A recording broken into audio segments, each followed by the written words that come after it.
As CCSD navigates through a multi-million-dollar budget shortfall, state education leaders are working to find out what's happening. Earlier this week, Superintendent of Public Instruction Joan Ebert sent a letter to the school district's intern superintendent, Dr. Brenda Larson Mitchell, asking additional questions seeking information about the budget crunch. Last week, we learned that the deficit is at $10.9 million, down from an initial estimate of $20 million. Part of the shortfall is because leadership did not factor the $5,700 pay increases for teachers into the original budget forecast.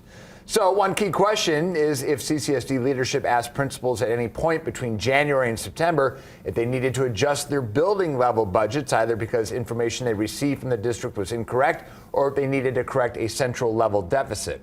The state wants a response from the district by Monday afternoon.